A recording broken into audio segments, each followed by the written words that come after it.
I don't know if you know me or not. Maybe you do because you're here. So,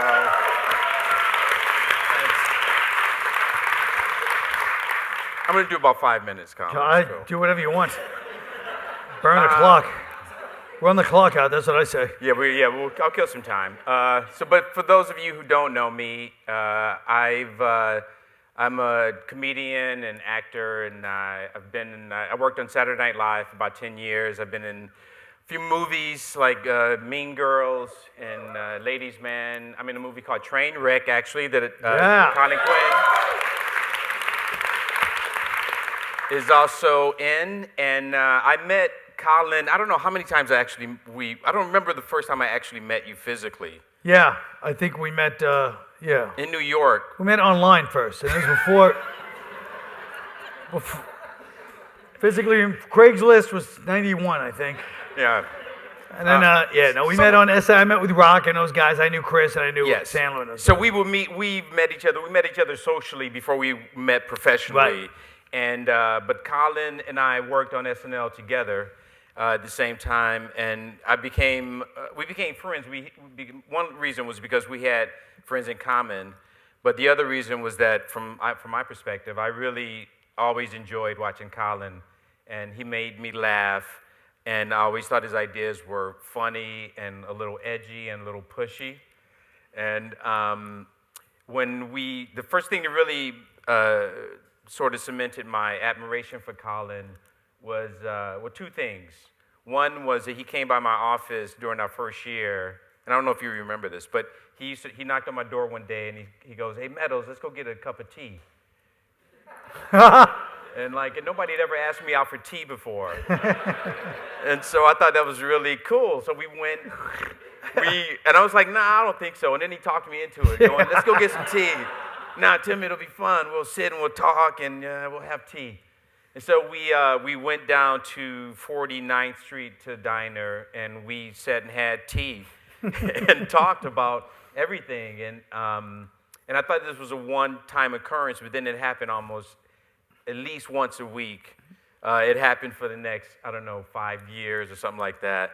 But we had a lot of tea, we had a lot of meals. And the other thing that I will say about Colin is that I've known him for a long time. And my kids, I have two boys who are 12 and 14. And he's known them since they were born. But he really got to know them when we did the movie Grown Ups with Adam Sandler. And Hold your applause. Go on. Jesus. They're really tight on the applause. I don't know if you know Adam Sandler. Let me explain who he is.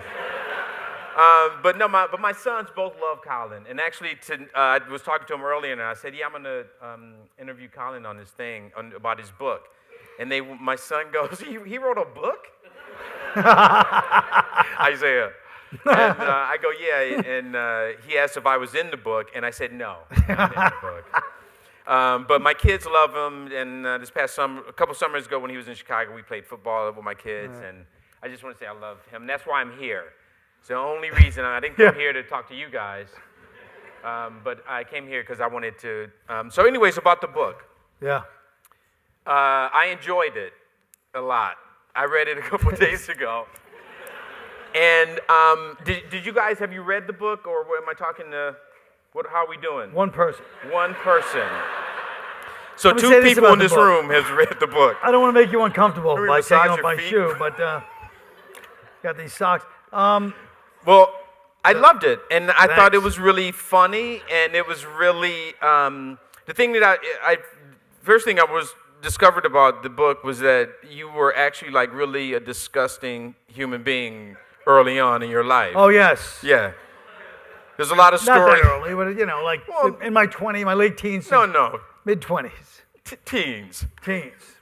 But there's some stories of things that you did before you became famous and decided to not break laws. And Yikes. How did you make that transition from being a complete, total asshole to becoming the fine, outstanding man that my kids love? Well, that was the minute I quit drinking. I transformed from when I drank, I was really one of those people that you really, nobody. I just went through series of friends as I drank, you know, where I just, you know, by the end of it, I was literally hanging out in other boroughs with new people. Because it was very charming when you first meet me. You can see I still maintain that, thank God. But just imagine a guy like me, only 23, kind of ripped, you know. And keyword is kind of. Kind of. And then I'd show up. I don't know how I made friends, but I remember like hanging out in Stuyvesant Town and hanging out in these little neighborhoods. And then suddenly I'd be hanging out with, I knew one person, and I'd worm my way in and be there for a week. But in that week, but it was like a lifetime. Like at the beginning, they're like, hey, we love this new guy. You know, I'm sure a couple of them like, who is this person showing up in our clique? Yeah. But by the end, everybody just get out of, you know, who's end up in a fight or, you know. So what was, and then you don't talk about this in the book, I found, or unless I blacked out and didn't see it. Yeah.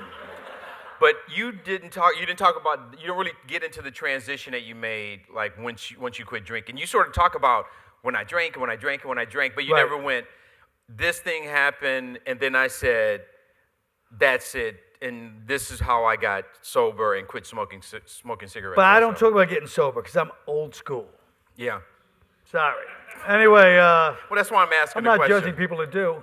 I kind of am. But what I'm saying is that, yeah. But when I quit drinking, it was kind of like, my dream was, I don't even know if, I must have talked about it in the book. Before I quit drinking. Did you read the book? Yeah, but it was a long time ago. But I think I did talk about this. What happened was, before I quit drinking, I said, I'm going to be a comedian. I'm going to do stand-up comedy. So the first time I tried, I got arrested. Right. Did I talk about that in the book? Yes, that's in the book. So I got arrested. I was drunk. I was trying to buy drugs to keep awake because I was planning on doing a comedy show at the Improv. You know, I wasn't at the Improv, but I was going to go get a number. So the cops arrest me. 40 guys, Times Square sweep. I'm sitting there handcuffed. Let me go. I'm a comedian. Let me go. Finally, one of the cops, because you're a comedian, go up there.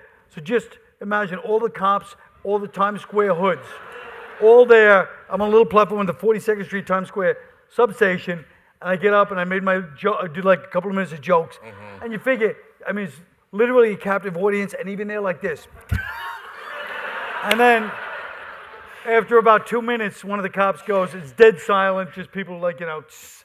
After 2 minutes, one of the cops goes, whoa, we're going to let you go because you said you were a comedian, but now we know you were lying. That was my first time doing stand-up.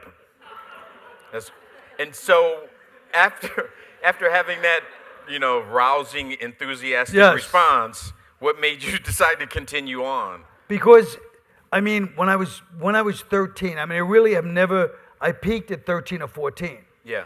And and everybody that grew up with me knows it. Anybody that sees me to this day, they're like, yeah, you're doing comedy, but they know that was my peak year, 13 and 14. I was on fire, comedically. Yeah.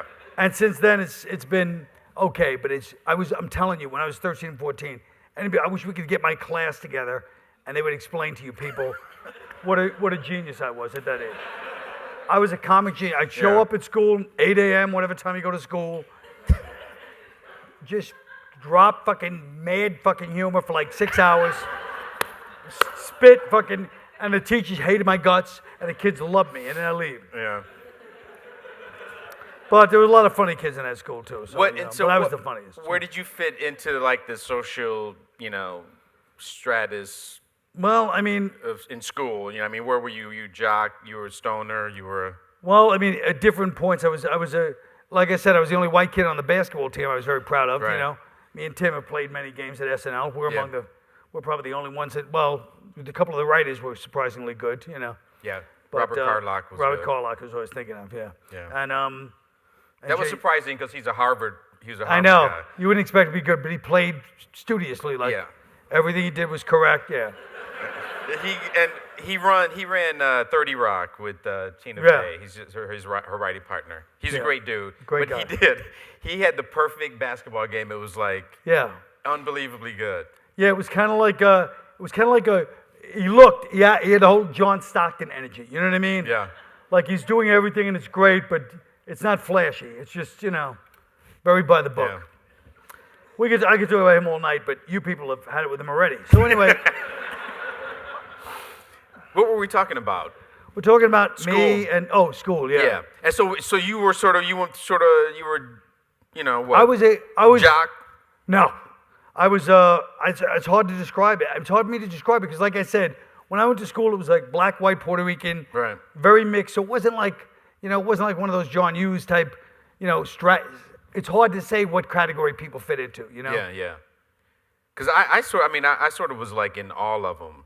I sort of like went, and that's one thing. I wish I would have said that. I should have said that. You should have said that because that's a good answer. It would have led me into my next question, which is more about the book, and because you did throughout your life, what I learned from reading your book is how you sort of traveled between different cultures, and you really did like. And if you read the book, and you should read it because it's funny, it's shit. But, Yeah.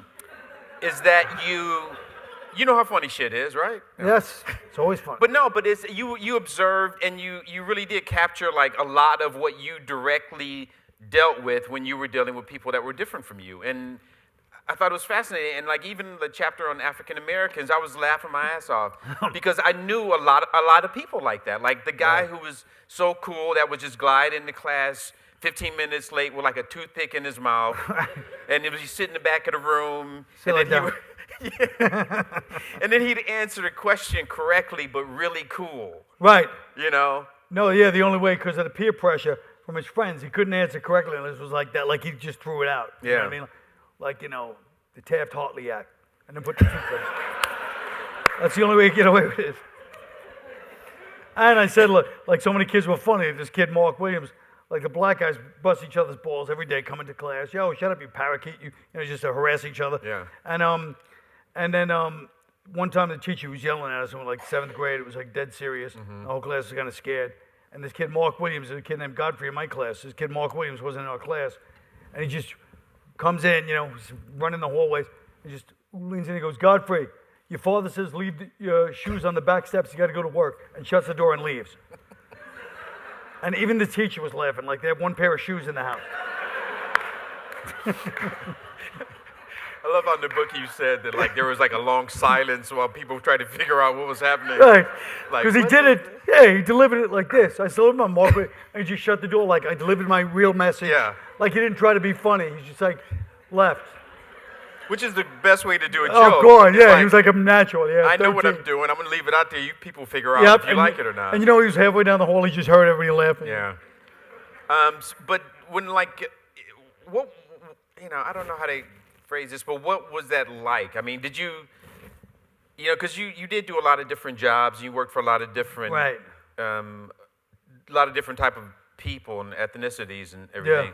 What, was that just from being in New York, or was it something that you sort of just looked up one day and like, oh, I've worked with all of these different people and you didn't notice it at the time, because when I grew up, it was more like overlapping, like every block overlapped, every kid overlapped. Well, here's why I asked that too, and I'm sorry, is that because I know white people that have said to me, I didn't meet a black person until I was like 15, and I always found like, how can you not have met a black person? Like, where the fuck do you live? Like, you live in a KKK resort or something, And so, whenever that's why I figure, like, it must be being in New York or being in a big city that you just, you become more, accustomed to different. Well, yeah, New York at that time, Yeah. Now New York is 100% white, as you know. And I would say Brooklyn, you go on the L train, it looks like a ski lift, But New York was very, very overlapping at the time. You know what I mean? And now, but I mean, like Chicago was more spread out and segregated, I guess, because everybody, I don't know that, but everybody says that, so I say it too. Yeah. I'm like, Chicago's very segregated, like I know what I'm saying. So I mean, but it is interesting because especially now, I feel, and I feel like there's been this whole push to not say, like, if somebody's, like, I can't, if I say, this black guy, people are like, why would you know? Or like, even when people say, there's nothing more racist than saying some of my best friends are black. It's like, I don't understand how that's racist. And that's been said since 1964. But it's just one of those things that everybody's decided that's a good thing. You know what I mean? First of all, I don't know any Aryan Nations guys that are like, hey, some of my best friends are black. So it's not that racist. But second of all, so here's the people say don't be colorblind. So really, you're denying you're denying that people do have ethnic diversity and differences. So I just feel as a phoniness in the air is really starting to bug me. Yeah, and I agree. It's like, it's like you can't look at. You have to be honest, and that's what I found in the book too, which I thought was really cool. Was like you have to sort of be honest about your observation and your experiences with different types of people. Right. It's not. That's right. And sometimes some of those experiences that you have or have had, other people have had the same experiences. Just like I talked about the black kid in my and sometimes they haven't. And it's not like I'm saying this is how everybody should think. You know what I mean? I'm just saying, like you said, this is my experience. Yeah. You know? I'm gonna ask like a basic, comedic, writery question that maybe the people in the audience might even want to ask you. Is like, what made you decide to pick this topic? I'll let you explain, but why race in America? Why'd you do it this way? I mean, I was. And then I have a follow-up. Oh, well, I wish I knew the follow-up. This way, whatever I said, I don't want to trap myself. Okay. I don't want to trap myself in a bullshit answer, and then I gotta double on my bullshit. No. Yeah. Well, because, like I said, first of all, the fact that nobody talks about it infuriates me. You know what I mean? Or at least from a white perspective, like nobody white is really there. People are very cautious. People are too cautious, and we know comedy. The whole point is to not be caught. The whole point of comedy is to just kind of, you're supposed to be able to get away with more because it's supposed to be funny. Yeah. And the bottom line is I was trying to be funny the whole time. Right. You know what I mean? Like, if it's not funny, then it's, you know what I mean? Nobody wants to hear my philosophical, unless I'm being funny. Right. That's the whole point. So, but I mean, I'm just interested in race from day one. Since I was a little kid, I'm interested in neighborhoods. Right. I'm interested in ethnic groups. I'm interested in race. And one of the big disappointments in my book is that I didn't nail, like there was a guy who's here today from either India or Pakistan, and I barely had any information because they didn't grow up in Queens where there's a lot of Indians. So I have like this kind of surface knowledge about a lot of groups, and that pisses me off because I want to know. You want to know everything. I want to know everything about everyone's ethnic group before I die. You could be the Stephen King or like a cultural anthropologist. Yeah. That's what I felt like it was like the beginning thesis for some ridiculous, mean-spirited sociologist, who was very funny though, But I was really impressed by it because I thought like, wow, you really did say what you experienced, and you made it funny. Right. But like, if it wasn't funny, then it would just be the observation of an asshole, right, who thinks that everybody, that is just, sort of categorizing everybody the same. You know what I'm saying? But you didn't do that though. You showed that there's diversity in all these cultures and stuff. Right. And I really did like the stuff that you did, where you were like talking about how if different races or ethnic, people from different countries got together, then it would be probably be a better relationship. Right. You know what I'm talking about? Yeah, multiracial dating and stuff. Yes. Yeah. Because the makeup of the countries, like it would actually balance out, like you were saying, like Irish should probably marry, or Asians or whatever. No, that's bad. Sorry. I said Irish and Puerto Rican, I think, because. But you did say this thing in the book where it says Jews and Asians. Jews and Asians. That's right. Thank you. Okay. See, you're good. You know what you I know what I believe, and because Jews and Asians, and in the middle of the book, I have these eureka moments.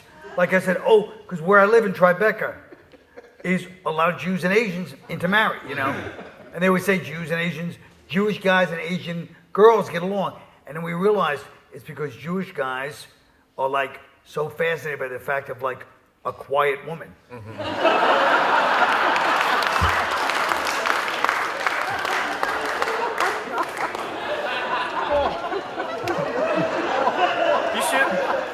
You should start a dating site, where you match different people from different countries because of your algorithm of what you think.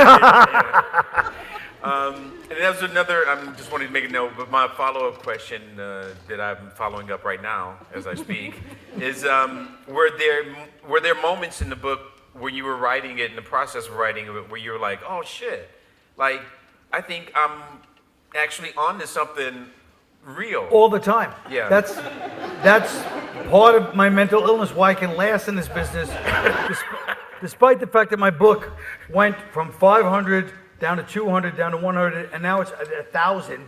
It dropped 900 points for no reason. My self-confidence. What are you talking about? It doesn't matter. I'm saying my book is finished, is what I'm saying. I'm saying I went on all the shows. It started at 500, who knows, then it was down to 200. And I'm like, Howard, all these other shows, Publicity, Daily Show, down to 100. The top 100, Amazon. That's good. Which is a good place to, and you move from there. Mine moved to 1,000. So I'm saying, because I believe I come onto all these things, my self-confidence, despite all the industries, I'm like, yeah, and I come to all these things, I'm like, holy shit, you know what I mean?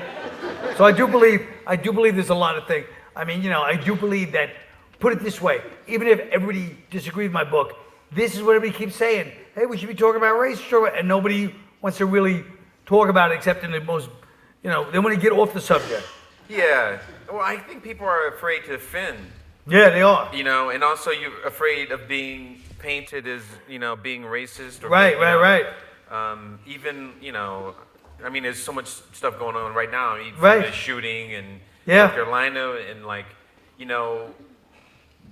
it's like a big deal. I mean, it's like... It's a big deal, but nobody... If it's a big deal, why don't we have shows about it like every week, talk shows, and real show, like regular shows, not just once on the news. I was watching the news and they were talking about that, like, white people need to have, like, we need to have a conversation about racism and stuff. And everybody always says that. And somebody on like CNN said, like, white people need to have a conversation amongst themselves about how you deal and react to racism. And I'm like, I don't think white people should be meeting by themselves. It's like, it's bad news. Like, you gotta let us infiltrate it a little bit, Yeah. Like Prince can be in one of the meetings or something. But it is. I think it is a conversation that and I don't know how you have it without offending people, but like. You're gonna offend people. That's the whole point. You should offend people. That's part of the process, right? Yeah, that's part of the process, but I think, there's got to be I think there'd have to be a willingness as a society to sort of be more forgiving of people making mistakes or saying things that they don't really know offend somebody else. Hey, right now, the way things are, the people that are going to be the most popular people are the slickest fucking people that know how to talk bullshit. That's what we've created, you know what I mean? Mm-hmm. So like you said, anybody that fucks up, they're out, you know what I mean? Yeah, we have to all suspend, like they say, they always say suspend disbelief when you go to the movies. I don't even understand what that means. Suspend belief? Why do they say suspend disbelief? You know what I mean? Yeah. But... And I've never thought about that.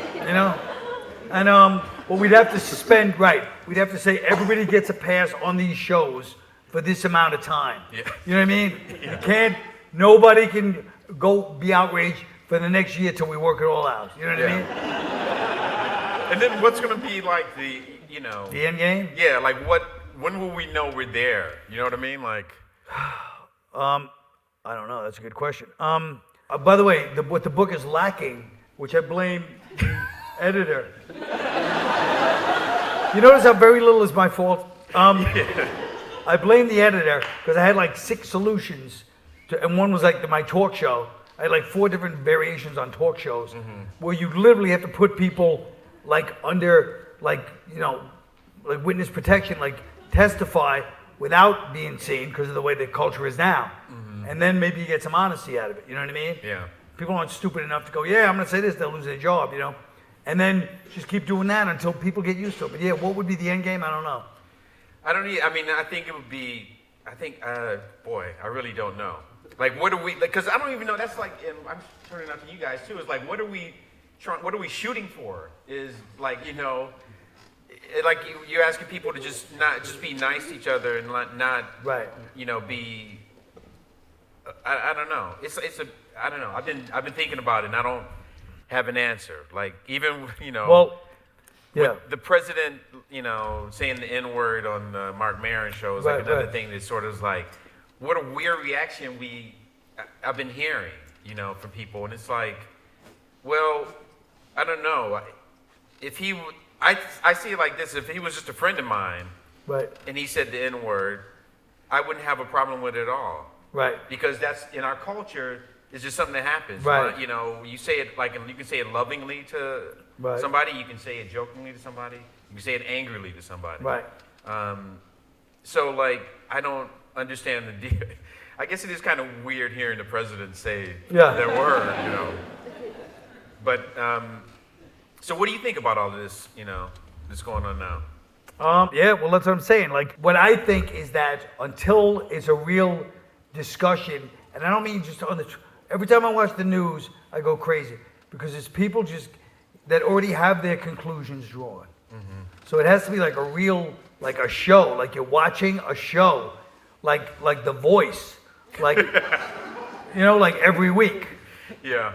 And when somebody says something's wrong, you turn the chair around. No. It's like The Voice, only the people with the chairs turned around to all the other races. Puerto Rican, Asian, Indian. Yeah. Because it's really black and white. When you talk about racial tension, everybody else, they have their moments, but it's really a black and white thing. Yeah. That's the other thing. It's like everybody else kind of walked in to and just looked at everybody and felt the energy like, wow, did these two used to go out or something, It's like they're like fake being nice to each other. Yeah, they're like, geez, there was a weird vibe in there, huh? And it's like it's like a bad marriage where neither person can leave, financial reasons. And but I feel like they should really. I feel like nobody, especially in our business, where people really don't. I mean, for people that are supposed to be sophisticated and kind of like edgy. They don't want to fucking deal. You know what I mean? They'll have black shows, they'll have white shows, or they'll have black and white people together on a show. It's the most Pollyanna. It might as well be from 1953. Everyone's like, okay, I guess really we've all learned a lesson. It's like, shut. You don't learn a lesson from one. There's just no depth. There's no depth. You know what I mean? Yeah. It's no depth. It's people. It's terrible. So I mean, until the business starts to really get intelligent, whenever that happens. It's never gonna be a thing. And like you said, I never thought about it until you just said it. Everybody in the country has to agree. Okay, we're gonna let everybody a pass for 1 year to see if we can get something going out of this. Yeah. You need the whole country, in the same, Yeah. And I think one thing that would help too is like if you are a white person and you don't really have a black friend.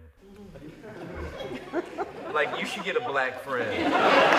Like, you have 1 year to get a black friend, and here's the thing. One thing I always think about is like people that I know. Like, I'm not your only black friend. Right. You have a lot of black friends, like guys that you love, and you would, go pick them up at the airport if they, or you'd fight for them. Right. But my life is like that too. I have a lot of my friends are white. I mean, I have a lot of different. Yeah. But I don't have an Asian friend, and so I think by the end that would be a challenge for me during this year of like us getting to know each other. Is that then you have to figure it out what you need in your life, and then go befriend them. So far, I'll be honest with you. You've come up with two great ideas, and I know they're great because I'm jealous of both. I was like, shit, I wish I'd put both of those in my book. Those are great ideas. Oh, well, let's write them down. Don't forget them. Well, how are we gonna forget them? I'm just taping probably now. It's on the original. Yeah, those are great ideas. Yeah, everybody should just have a little assignment. Well, the worst it is a good movie. It's not even a good movie. It's a good pitch to sell to some studio. Yeah. In 1 year, these people have a black friend. Like, I love it. And it just sits there. Nothing gets paid. You make some money. It's like Kevin Hart. Oh yeah, they made that movie with Kevin and Will. I always say that every Kevin Hart movie now is like he's teaching white people how to do something. Right. Well, let's get some questions from the audience, right? When are you releasing Unconstitutional on DVD? Or That's That's a good question. I wrote a thing called Unconstitutional. It's the history of like how the Constitution created the American personality. No, it's not boring. It sounds boring. It's a comedy. And it deals with a lot of racial stuff there too. Now that I think about it, it's at Netflix supposedly, but it's not being released. I don't know why. Are you happy now? The whole audience knows. My special is not being released, and my book, $9.97. Thank God, I have the delusion. So fucking great. What? Oh, thanks. Thank you. The question, do you feel is the kind of conversation you're talking about the kind of conversation that took place when Norman Lear was creating a situation comedy in the 1970s? Do you feel it's like that, or have we gone backwards from that time? Like a modern version of that one, right? Like at least they were kind of talking about that. But this would have to be, now I feel like it would have to be uglier a little bit than that. You know what I mean? Like that was also like, there was sort of like this is right and this is wrong. Like this conversation has to be a conversation. You can't come into the conversation with answers. That's how I feel about it. You know what I mean? On both sides too, Yeah. I think. Like, Yeah. Because black people, we ain't always right. Right. You know? We fucking got weird shit in our culture too. Yeah. That you just sort of go, okay, well, let's not talk about that. Yeah. But it's true, you know. How do you feel about this conversation in the school systems? You know, if I were a teacher, I'd be very uncomfortable trying to have this conversation, especially when you see news stories about teachers being fired or let go or put in teacher jail because they read a Mark Twain quote. The way we're at now, it shouldn't start with teachers, you know what I mean? Nothing should start with teachers. I always felt education is the downfall of this country. It's an unpopular opinion, but I'm gonna stick by it. The people, the masses, I call them, but what I'm, I think that like right now the climate is you gotta be careful because I feel like I said, even on my new TV show, which Tim and I are developing,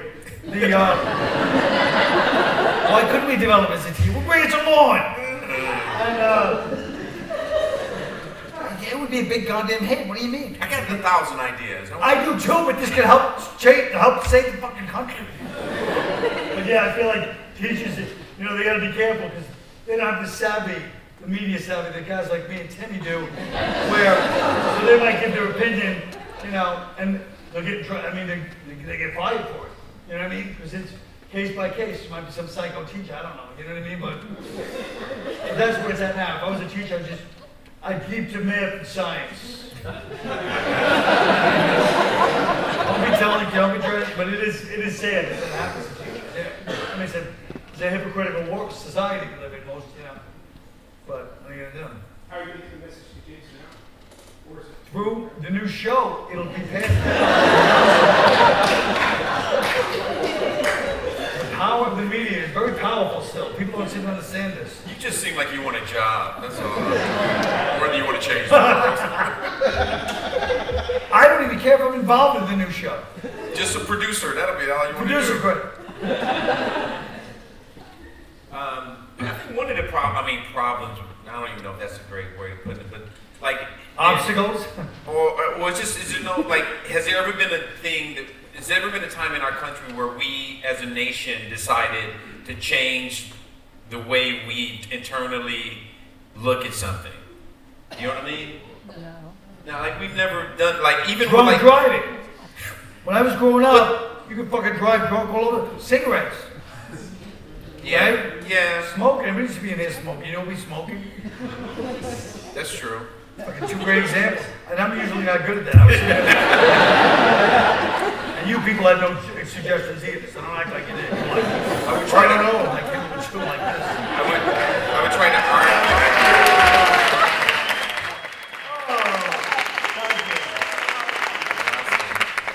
Oh, now we're gonna be here all night now. I know. And meanwhile, half the audience is like, forget about race, sexist bastard, get the girl, get the coffee. I've never seen her before in my life. So. I know, it's like, sweetheart, give me a fake. Colin, you mentioned that maybe people's reluctance to talk about race may have affected sales to a certain degree, but certainly everyone here, this audience wants to talk about this subject. Right. But maybe this question is for both of you. Why isn't the audience more diverse tonight? And why isn't that maybe the conversation on equal parts? Why isn't the audience more diverse? I mean, who can answer that? I mean, all shows, that's the other thing people refuse to acknowledge. Like, when you have because my book is written by a white guy, more white people come to see me. It's like, why is it, more black people go see Kevin Hart when he does stand-up? It's just, people have their taste based on their experiences. They're going to see whatever they feel reflects them the most, you know what I mean? What's that now? What will it take to change? Nothing's going to change that, you know what I mean? I mean, if I was people more exposed to what I'm really, kicking all the time, yes, it would be filled with multicultural thousands every day, I'd leave Kevin in the dust, Kevin's selling a goddamn football stadium, so, My audiences are usually predominantly white They are? crowds, yeah. Because SNL was a white kind of show, Yeah. I mean, it's just one of those things, but So I kind of think it starts with me. I can start reaching out to all the white people who put my shows. I don't like the fact that every question is either from the extreme here or there. Every time I'm like, oh. Do you think Blazing Saddles could get made today? Either one of you, both of you. What's that? Do you think Blazing Saddles could get made today? Definitely not. Are you kidding me? I mean, that was one of those, are you kidding? They would have a hard, but maybe if a black filmmaker made it, maybe they could. They definitely could. But if a white guy like Mel Brooks did, forget it. People would just be like, that's just mean-spirited. That's unnecessary. You know what I mean? Yeah. And remember, even then he said he put Richard Pryor, he made Richard Pryor write on it. Because Richard Pryor was supposed to play the sheriff, which I never knew until recently. Blazing Saddles, you all know that movie? Yeah. But He did said you it could like be made today. You think it could be made today? I think that, no, I agree with you. I think it would have to be, Spike Lee would be like doing the same, his head would come up with his head. If a white director made like Blazing Saddles today. Yeah, Quentin Tarantino. So a quick If you were to give follow-up. Spike Lee a stroke, he'd do that. A quick follow-up. Do you think that was the peak of when we were able to speak to one another about these things? I mean, maybe I'm looking back with rose-colored glasses, but I felt like, that was, but where I grew up, people would definitely acknowledge everyone's race. It was just a given, and it didn't seem to be, people would go too far all the time, but in general, there was more of an honest, I personally, yes, I think at that time, I think we never moved past, like she was saying about All in the Family, Blazing Saddles. We never, if we kept evolving from that time, it would be a different vibe. But it seems like it just went the other way. Maybe in the 80s, and suddenly it seemed more mentally segregated. I kept thinking, like, did somebody get sued really badly for saying something racist, and then there was like this big change where, it just seemed like there's been like maybe a number of incidents that happened where people got like lost jobs or careers when, like before, like, Give me the Greek. Yes. Yes. Exactly. Something like that could be where we started the whole, Yeah, I mean that was the first person I remember losing a job for saying something that was I forget what he said, but it was like an extra bonus. Something about the length of the Muscle. size. Yeah. So he's like, I mean, But you don't see like stories in history where it's like, George Washington's press secretary was fired for calling Indians, Redskins. Like that never happened. Did it? Any history? I'm a history buff. He told you about my show, The Unconstitutional. Thanks, Colin. The greatest show of all time is Tough Crowd, and the main reason is that you captured how people really talk to one another, especially on things like race. Yeah. And before on O&A, you commented on, at least in some part why it was taken off the air was because Comedy Central didn't like you talking about race. Oh, yeah, I don't know if they- you could explain on that further. Well, what happened was Tough Crowd, little show I put together, no big deal, so it was this racial, like it got very racial, because we get on the show, you have Patrice O'Neill on, you're not gonna talk about what if whatever he wants to talk about is what you're going to talk about that day, whatever it is. You're not going to tell Patrice on there, we're going to talk about this. He's going to talk about what he's going to talk about, and you just got to fucking follow along, even though it's supposed to be on my show. Because you just sit there like the king, just change the subject, just like swatting people like flies. And but it was it got racial all the time, because the black communities felt that's a racial thing, and then we're like, oh no, it's not. So we'd have these racial discussions all the time. So whatever the topic was, so then Comedy Central met with me, and they're like, look, the show, you guys talk about race all the time. You know what I mean? So I said, tell the black guys, try to throw them on the bus. They bring it up. But I said, what do you want us to do? That's where the conversation goes. You know what I mean? These are the regulars. It's not going to be, you know what I mean? What do you want? And they're like, well, Chappelle talks about race. And I was like, all right, so Chappelle talks about race, and we can talk about race too. You don't have to have one show that deals with race.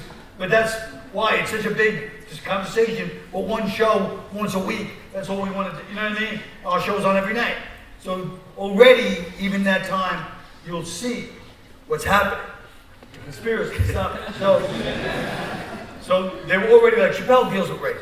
And then, so right away, I was like, what do you want me to go to Patrice O'Neal and Nick DiPaolo, go, hey guys, today we're going to talk about Lindsay Lohan getting arrested.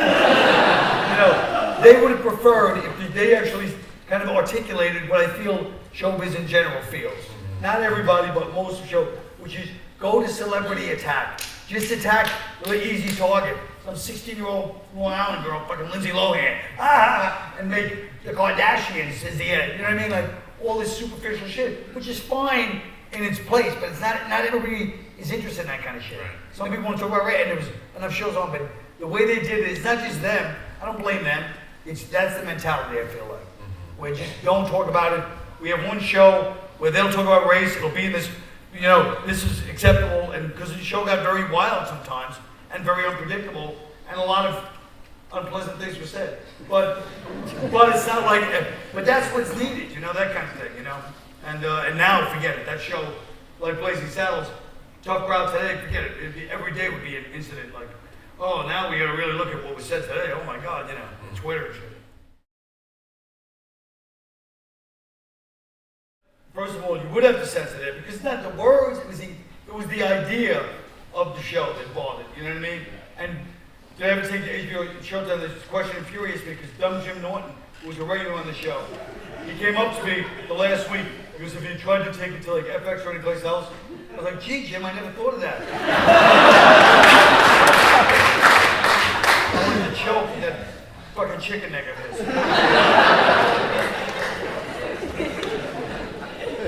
Hey, you guys. First, thanks for your creativity and your passion. You're welcome. This is like most of us say it's probably 98% white here, right? And Let's count fine out. no, Let's not fuck around with numbers. I go to 83. okay. Well, what's the question? Like when you said the word, like I have a hard time saying the N-word, nigger.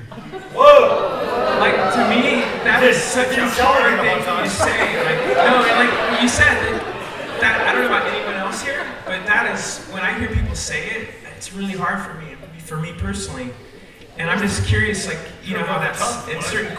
What's that? Nothing, go ahead. No, I just wanted to, because I'm curious, because I think that's one of those things you're talking about, how the cultures from segregation cross over more, and that's the big thing. Well, I mean, I don't think what black people want out of this whole conversation is for. We're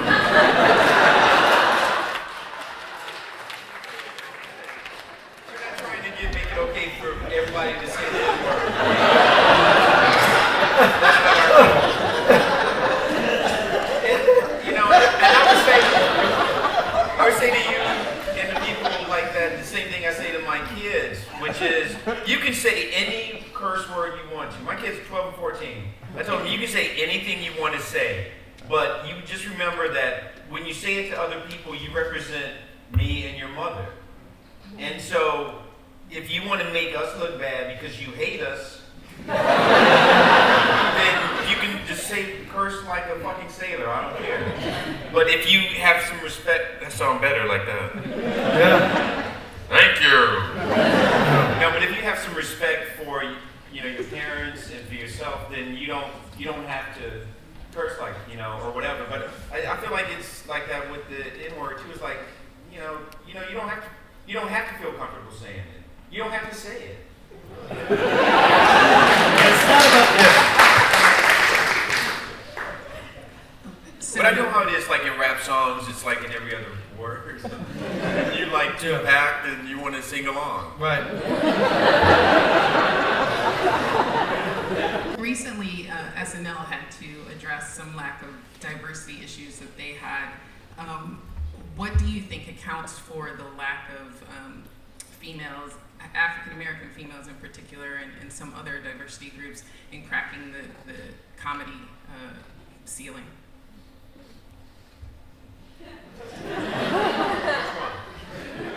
Both of us?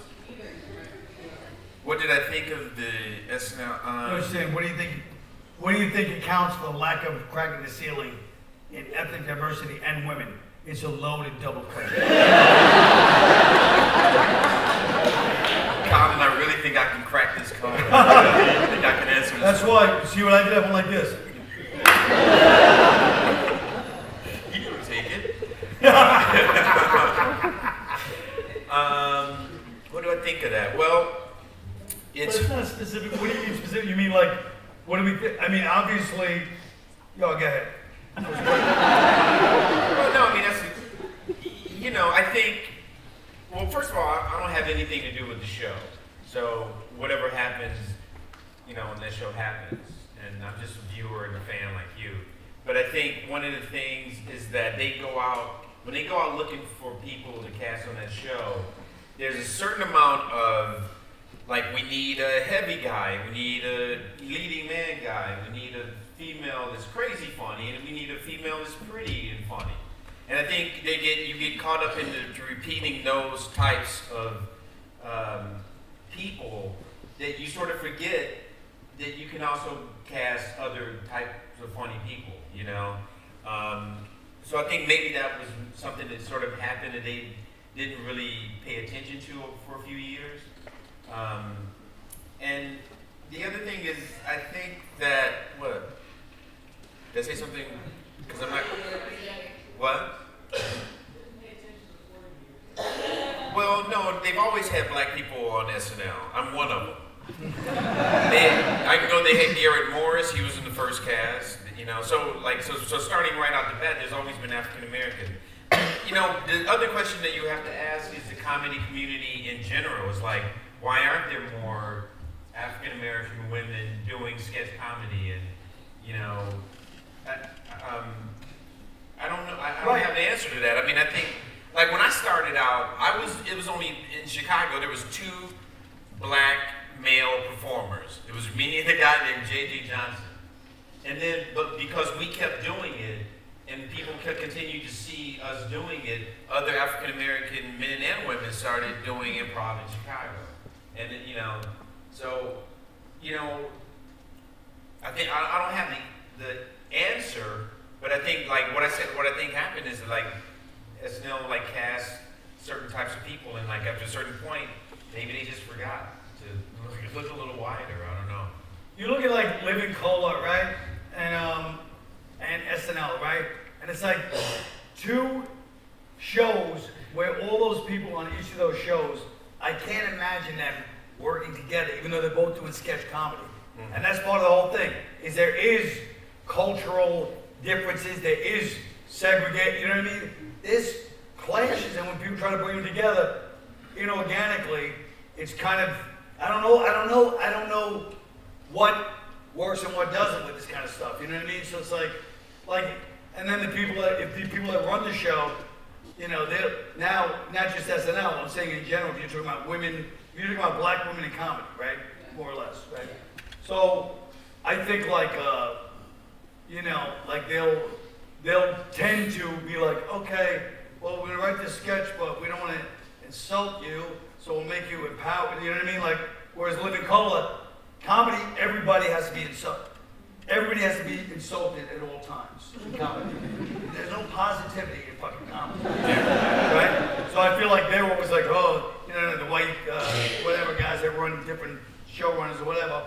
And then it becomes this weird vibe where then it's either a black show or a white show, you know what I mean? Like everything becomes segregated, black and white, you know what I mean? And in movies too. And I feel like, well, here's what I feel like. Even in a movie, let's take a rom-com, right? Let's take a romantic comedy. Your average romantic comedy. You got the white girl's the lead. So if she's gonna have a black friend, the black friend has to be the wise one. It's all these boring archetypes. And the friend's like, you know, whatever. Well, the black guys, like the magic Negro, they used to say. In the early 2000s, was like the black guy that get like Kevin Harvey, like the wise guy that gives him this street knowledge, but it also understands, it opens his humanity. So it's like all these same archetypes. And I do say archetypes, not just to have everybody go, oh, look, he's smart. He said archetypes. He's smart, I'm not gonna lie. But yeah, I feel there's a lot of culture, like none of this, I feel like it's easy to solve all this stuff, but whoever's, you know what I mean, whoever decides to do it, it's so like touchy, and a lot of people that run comedy are not funny people, and then it gets to be a weird thing, you know what I mean? So I realize that answers nothing, by the way. Don't think I'm sitting here going, wow, I really nailed it. But when he was talking, I think I had the answer in my head, but somewhere along the line, I realized that it. Colin, I'm on your left. Colin. Jesus. I know you have to turn. You got to turn. No. My question for you is, I'm a big fan of your web series, Cop Show. Thanks. And I was wondering, because you said you want to see more race talk in it, why can't you do more of that in Cop Show with Keith Robinson and Chip Well, we do Chipperson? race talk if you saw the Michael Shea episodes. Say again? Sorry. You saw the Michael Shea episode? Yeah. That was race talk. But I think that to talk to a man like me who's doing a fucking YouTube series, it's bad enough I'm shunned out of this goddamn business because of Tough Crowd. And you're like, hey, Cal, why don't you stand up on your YouTube series that you make no money at? And you've done 8 before it even gets popular. Of course I'm going to talk about race. I love talking about race. I mean, once I get a little foothold. If you'd be pushing the legend at this point in this 5 fucking days of this business, it's infuriating. I don't know how else to put it. But yeah, of course I will. Of course I will. That's what I love. You know? This question is for both Colin and Tim. You talk about doing a show that would really talk about race. Right. Do you feel, maybe I have the answer already, do you feel it's better to do something serious to talk about race, or comedy always to talk about race? I think it would have to, now. yeah, I think it would have to be both because it's when people get really too self-righteous. Since I believe nobody is intelligent. The problem is nobody is. I mean, even including myself, because just to be polite, but nobody. Obviously, we haven't figured out any answer to this. Nobody has yet, right? So nobody has the answer to solving the race problem. Unless, you know what I mean? I haven't heard one person that's nailed it. So it would have to be comic and serious, because serious self-righteousness doesn't work, you know what I mean? People just get into that applause shit. And humor may combine with serious, because like, you know, it can't just be funny, like, hey, it's all a joke, but it can't just be serious. So I would say that would be a combination, you know? And by the way, you can see I'm getting enthused about the show. I don't know why Tim doesn't want to co-produce this with me. But I don't like why I want to get it, I'll be honest. While you've been on the road, Colin, have you seen a devolution in being able to speak about race from decade to decade, or? Well, I mean, on the road, I feel like in the old days, if you said, and if you brought up an ethnic group or something, and then don't get me wrong, a lot of people were doing like hack jokes, you know what I mean? Like, I could understand people being like, that's a fact, you know, like certain things, you know what I mean? It's not like everybody was up there trying to discuss like fucking Pryor or something. People are kind of dumb, doing dumb jokes too, but I mean, yeah, now I feel like if you just say a certain word, people are like, oh, like everyone gets paranoid. Well, the oldest joke in comedy when I started, and it's still true today, is the whole crowd, if you say something racial with black people, everybody looks at the black, and the big laugh was you go, you're waiting to see if the black guy laughs.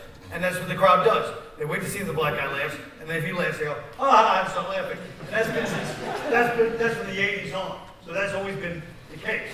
But, you know, but now I guess it's more like, you know, there's just certain, I mean, I don't know. I just feel like everything, you know, it's not like I loved all the dumb shit I used to hear either. So sometimes I have mixed feelings about it. But, you know, like people would just, hey, man, just say whatever I want. It's like, yeah, I know, but it's kind of uncreative. It's just hack shit, you know, so.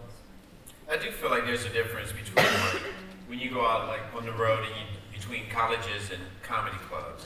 Right. Like the crowds, the reaction to or like the racial stuff. Anytime, you know, you seem like you might be saying something that is mean. I don't even want to say mean, because I don't think I'm mean. I think because I used to take jokes about myself. Yeah, I mean, I take hits about myself, you know, on my show, and you know, but like I do seem like in colleges, like they do seem a little bit more like unsure of if, and this is what I found is like they seem a little unsure if they are offended. The reaction is like, maybe I should be mad at this. That's right. That's right. Yeah. And then that takes their focus from the rest of your show, because you're sitting around going, I think I should be angry about this. Right. That's exactly. Yeah, that's exactly right. They're thinking, should I be offended by this? I have one example too. Is I was doing a show. We don't need an example. Fuck out of here. Come on, dude. Let's go. Next question. No.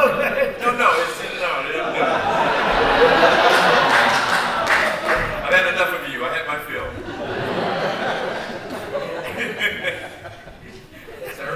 Sir. That's the best thing at comedy. Everybody's sir or miss, no matter what. With less and less people in the middle class. What happened? With less and less people in the middle class and socioeconomic divide. Talk about like how that affects race relations and how, moving forward, and how there's people either can be really, really rich or really, really poor, because there's less and less middle class. Yeah, I mean that could actually bring people together ultimately. When it's really rich and really poor, you know what I mean? Because then that could probably because there's a lot of class things too. But I don't know how we're supposed to talk about that in the you know. First of all, I don't like the way you ordered us. Talk about it. Okay, but yeah, it is. We say questions, please. Questions, not orders. Yeah, I mean, but that's a whole other ball of wax. That's the other divide. Now it's going to be all this class. You know, it's going to be like a, you know, I mean, how will it affect comedy? It's only going to affect comedy in the sense that that there's no middle. I mean, if there's no middle class, the whole fucking country's going to be finished anyway. It won't matter if comedy or not. You know what I mean? The middle class, the bottom falls out anymore. There's going to be no country anyway. It's going to be anarchy. You know, the only comedians going to be like those guys from Cabaret, dancing around with painted faces.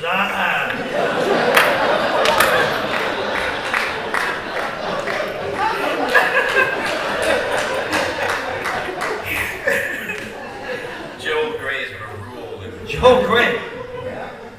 Long-time fan.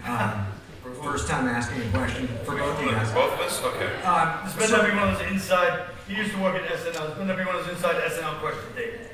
I did have, no, it's not actually. I'm curious, obviously. Hey, how are you, Tim? You've done, you know, movies, television, stand-up. You've sort of done it all. This is, I think, your first book, if it's your first book. What about the process was surprising to you, not only writing it, but then the sort of the book tour and the publicity aspect of it? And like if Tim was going to go out or someone else was going to go out and try to write a book and, you know, go out and sell it, what kind of advice would you give? I mean, has it been a positive experience? Well, I mean, judging from my, you know, lack of, I mean, but it's also what you can get on. Like, I can't get on NPR, you know what I mean? Like, NPR, that's where you sell books, NPR. I'm not on there.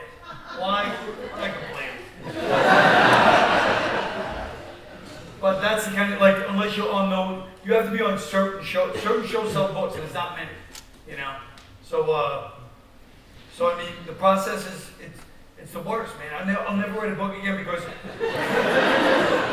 once we're spoiled from doing. I speak for both. We're spoiled, but because once you write and then get to perform that material in front of a crowd in that day or that week or that month, writing a book, I'm just sitting there like that's funny. And then you have like one editor going, yeah, that's good. You know, you messed up this sentence, and it's like, all right, thanks. It's like there's no feedback. Like I'm just using a live feedback. So it's like, I'll never do that again. You know what I mean? This book has been a disaster for me.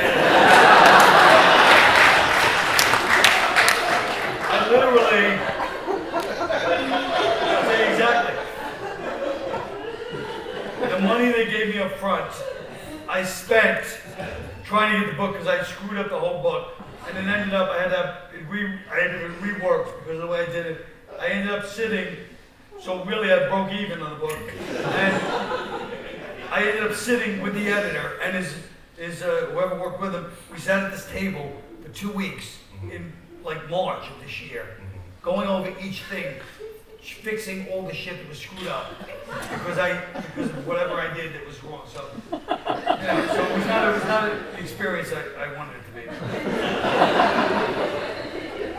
So enjoy the book. Yeah. I'm not signing anyone's goddamn book. Oh, we can't get a sign. Too bad. Look. I was gonna sign when I got here. Thanks so much. I'll sign this book.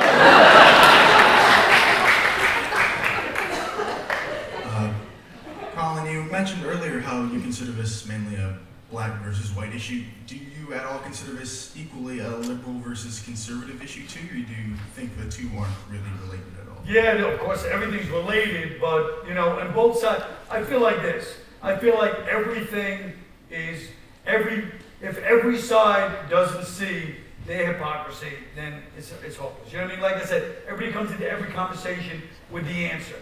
And for all these geniuses with all the answers, everything still seems the same. You know what I mean? Like, not that much changes. So unless people can go, okay, let's really think this through, you know, liberal, conservative, black, white, you know, the rich, you know, it's like, unless it becomes a thing where people discuss it, you know what I mean? It's going to stay the same. It just hardens. It's gotten more polarized in the past, you know, 10 years, 20 years, whatever. You know? I feel like in the 70s, I feel like there was something more flowing. Like, it just seemed like there was a little more circulation as far as people talking. And now I just feel like everybody's locked down, like really locked down, like physically locked in, you know?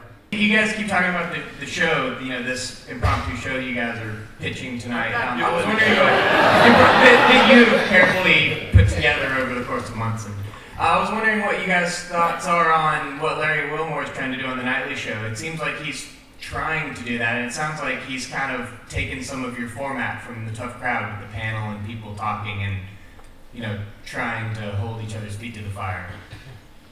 Larry's a friend. Let me explain something. I wish him nothing but the best.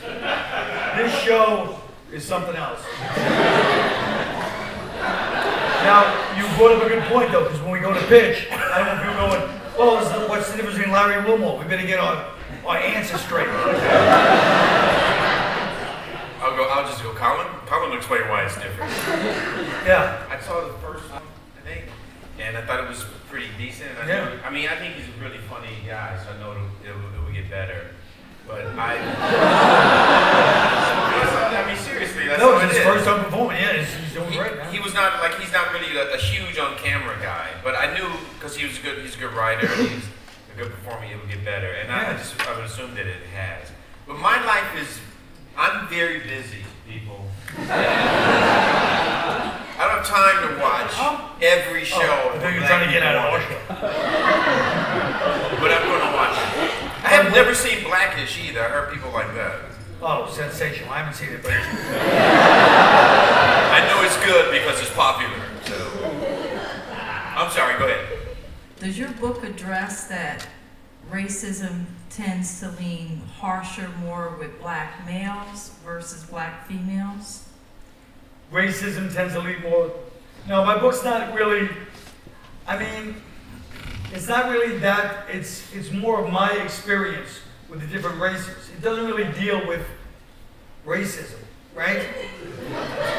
Well, it talks about racism in a way, in that you're a racist.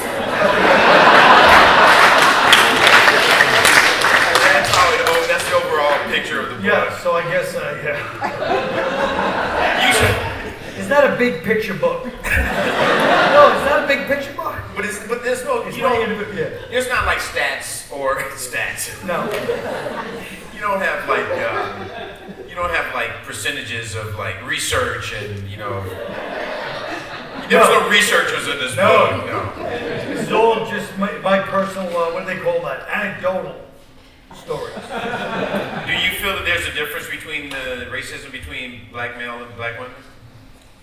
Yes, I do. Tell us your story. Well, I'm married to an African American male who's very dark skinned. Hey, And sweetie. when we go into places, the response that I get will be very different than the response he gets. But once they find out that he played football, oh, he's a whole different person. But it's just interesting. I don't know. I don't know if I mean, because I don't think there's. I'm not disagreeing with you, but I'm just speaking now. I don't know if it is because I have sisters and stuff that have been followed in stores, and my sister's an engineer for the weather service. She's like a really great person, but she goes into she'll get followed by security, and but I don't think it's like I don't know. That's a tough question. I'd have to get 1,000 black people and ask them that, take a survey. Well, how do you quantify something like that? Well, I don't. You said I don't have statistics in my books. Why you asking me? I'm like, hey, I'll tell you what happens. This, like, there's no bibliography. Like, what? You didn't do any research. I did no research. I told you people I went through trauma doing this book. Isn't that enough? I gave my fucking blood. And no money. Don't walk in the ass in a book that made no money. I'm a celebrity. I should have made money from it. It's not too late. It might be too late. I think it is too late. I never heard of a book getting a buzz after it's been out for a while. The Bible